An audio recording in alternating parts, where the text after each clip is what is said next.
नमस्कार, मैं संतोष सिंह। चलिए, आज शिक्षा समाचार में हम बात उस तबादले की कर रहे हैं जिस तबादले की नीति की वजह से तिवारी बाबा बैठे बिठाए 50,000 शिक्षकों को गांव तक तो पहुंचा दिए। इसके लिए तिवारी बाबा को साधुवाद, धन्यवाद। ये एक सफलता है कि बिना किसी लाग लपेट के, बिना किसी भागम भाग के, बिना किसी तनाव के, मतलब विधायक का पैरवी, पार्टी कार्यकर्ता का पैरवी, उस सब से बिना कोई टेंशन का इतना शिक्षकों को गांव तक पहुंचा देना एक कामयाबी है। इस कामयाबी को आप नकार नहीं सकते। 61,000 से अधिक शिक्षकों ने अप्लाई किया है। उसमें म्यूचुअल है और सरप्लस वाले लोग हैं। तो म्यूचुअल वाले लोग जो हैं सो उनको म्यूचुअल वहीं मिला है जहां वो छोड़ कर जा रहे हैं। जिस तरीके के स्कूल को छोड़ के जा रहे हैं और जो मानक है प्रखंड के अंदर नहीं, तो वो चीज़ें जो है सो म्यूचुअली मिला है उनको।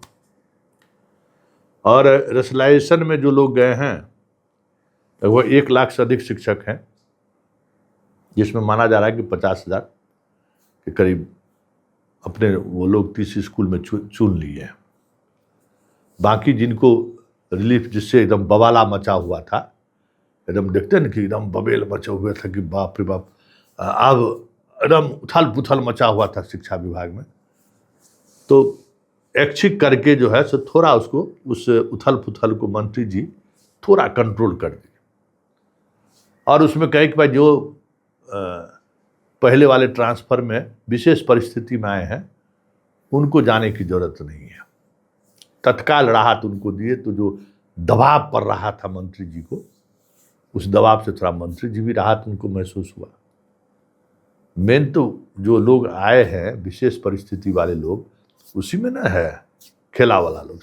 सिद्धार्थ के समय में जो खेला हुआ, बहुत कम ऐसे लोग हैं जो कैंसर हो या कोई ऐसा बीमारी से ग्रसित हो या फिर कोई खास महत्वपूर्ण वजह हो, ऐसा लोग तो कम आए।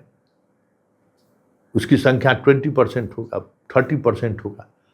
80%, 90% कहिए या फिर 70% कहिए, ऐसे ही टीचर आए जो अलग तरीके का विशेष परिस्थिति बनाकर आए। सबसे ज़्यादा बेचैनी उन्हीं लोगों को था। और वो लोग तो कह सकते हैं कि तिवारी बाबा के ऑफिस पर भी नियंत्रण है उन लोगों का, क्योंकि विशेष परिस्थिति में आए हैं, विशेष तरीके से अवसर लेकर आए हैं, सब अपना अपना चढ़ावा भी चढ़ाए हैं, तो वहाँ बेचैनी ज़्यादा थी। सरप्लस हो गया वो तो, और उसी सरप्लस वाले में ये लोग नियम बनाने में कामयाब हो गया कि 5 साल से जो ज़्यादा है पहले उसको सरप्लस माना जाएगा। उसमें वही गैंग काम कर रहा था। मंत्री जी समझे, लेकिन थोड़ा देर हो गया है कि जो सिद्धार्थ के समय में जो गैंग ऑपरेट कर रहा था ना, दक्षिणा वाला गैंग, वही गैंग इस क्लॉज को लगवा दिया कि देख लीजिए कैसे से जो है सो, क्योंकि जो नया वाला लोग सब है जो चढ़ावा चढ़ा के आया है उसको दिक्कत नहीं, लेकिन चढ़ावा चढ़ा के आने वाले में भी बहुत सारे लोग, 20% लोग उसमें फंसे हैं। उसकी बेचैनी उनको थी, तो ये तत्काल उसमें रास्ता मंत्री जी के कह कर निकाल लिया ये लोग। लेकिन एक बात तो तय है, कम से कम 50,000 शिक्षक तो गांव पहुंच गया ना भाई, बाकी को भी पहुंचाना ही है, उसमें कहीं कोई दो राय नहीं है। क्योंकि स्कूल खाली रहे गांव में, वोट दीजिएगा गांव से और नौकरी कीजिएगा शहर में, कैसे होगा? कोई विधायक जी कैसे ये टॉलरेट करेंगे? अरे बिहार में शहरे क्या गो है, 16 गो महान शहर कर सकते हैं, बड़का शहर, और 30-40 को छोटका शहर है। सब अनुमंडल मुख्यालय भी बना लीजिए तो 100, 105 6 प्रखंड मुख्यालय, सब शहर थोड़े है। तो वोट लीजिएगा कहाँ और हिसाब दीजिएगा, कहीं ऐसा होगा? तो ये सब चीज़ें चल रही हैं। तो एक बात तो तय हो गया कि इन लोगों में अब आगे जो है उस तरीके का जो दूरी के आधार पर ट्रांसफ़र है या बाकी जो ट्रांसफ़र है, उस ट्रांसफ़र में विभाग शक्ति बरतेगा। वो जब आप खुलेगा तो सब आपको समझ में आ जाएगा कि जिला में तो आ जाइएगा, लेकिन 5 को जिला चॉइस मांगा है ना, अपना जिला छोड़ के आइएगा तो 5 को जिला का चॉइस दिए हैं। अब समझ जाइए कि कहाँ जाएगा। वही स्थिति होगा जो स्थिति पाठक जी के समय में हुआ था। स्कूल बंद नहीं कर देगा। जो पूर्णिया से लेकर उधर बहुत सारे लगभग 12 जिला ऐसा है जहाँ शिक्षक नहीं है, और 17 जिला ऐसा है जहाँ सरप्लस शिक्षक। तो सरप्लस शिक्षक कैसे जाएंगे? तो अभी स्वेच्छा से होता है ना कि भाई पहले देख लिया जाए कि कितने लोग जा रहे हैं। तो स्वेच्छा में इसमें कोई ताकत लगाने की जरूरत नहीं पड़ी विभाग को। 50,000 गांव पहुंच गया। अब ताकत लगा के जो है सो 1.5 लाख को गांव भेजना है, तो उसमें दूरी उरी वाला जो है, पहले दूरी के सिस्टम में ऐसा सिस्टम विभाग लगा रही है कि उनको अपना प्रखंड छोड़ कर दूसरा प्रखंड जैसे ही चॉइस करेंगे तो जिला में 50 किलोमीटर 60 किलोमीटर दूर हो ही जाएगा। उसमें कहीं कोई गुंजाइश नहीं है। पुरुष शिक्षक को जाना ही है और महिला शिक्षक को भी प्रखंड छोड़ना ही होगा। बहुत कम कहने के लिए सरकार जो है सो नहीं बोर दिया था फंसाने वाला कि तोरा हम पंचायत के बगल में कर देंगे, तुमको प्रखंड के बगल में कर देंगे। बोरबा में फंस गया सब मास्टर साहब लोग। अब बंसी लगा के खींच रहे हैं एक गो मंत्री जी तिवारी बाबा, है ना, देखते हैं बंसी में बोर लगाता है, मछली को देकर ट्यू ट्यू ट्यू ट्यू ट्यू ट्यू मारता है। तो वही अभी ट्यू ट्यू ट्यू ट्यू मार रहे हैं मंत्री जी।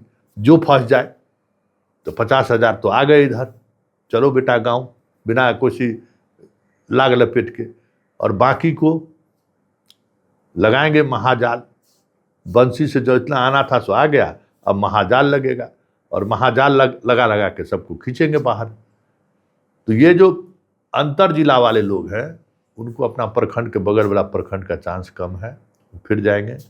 यूपी वाले लोग जो एकदम सीमावर्ती जिला पकड़ लिए थे, वहाँ से उनकी विदाई तय है, क्योंकि उन लोगों को अब महाजाल से जो है सो निकालेगा। क्योंकि मंत्री जी का अपना ही जिला गोपालगंज में दिख रहा है कि किस तरीके से छाप दिया है ये लोग। तो ये सब समस्या आने वाले समय में शिक्षकों को झेलना होगा। लेकिन एक बात तो तय है कि बहुत ही मतलब कह सकते हैं बिना उथल पुथल का इतना ये ले आना, ये उपलब्धि है। 50,000 को ले आना गांव के स्कूलों में, ये उपलब्धि तो है। अब आगे देखना होगा, क्योंकि डीएम की अध्यक्षता में जो कमेटी है ना, वो एकदम तैयार बैठा हुआ है कि हमको क्या करना है। 30 स्कूल के चॉइस में भी जो है जाइएगा, वहाँ रहेगा तब ना वैकेंसी आपको देगा। वैकेंसी आपको दिख रहा है। हाँ, एक बात और है कि जो सरप्लस वाले मामले में जो खेल हुआ है, उस खेल की पुनर्समीक्षा हो जाए मंत्री जी, तो बहुत सारी चीज़ें सामने आ जाएंगी। सरप्लस में आपका जिला वाला पदाधिकारी सब बहुत गुंडई किया है, समझ गए। सरप्लस में नाम देने में बहुत गुंडई किया है, और जितना प्रतिनियुक्ति पर है उसको फिर से ध्यान दीजिए। ये सब मानने वाला नहीं है। प्रतिनियुक्ति पर जितना माफिया सब है, मास्टरवा जिसको हम कहते हैं, वो माफिया सब अपना इसमें भी सरप्लस में भी नाम छटवा लिया है। इसलिए थोड़ा सरप्लस की अपने से समीक्षा कर लीजिए।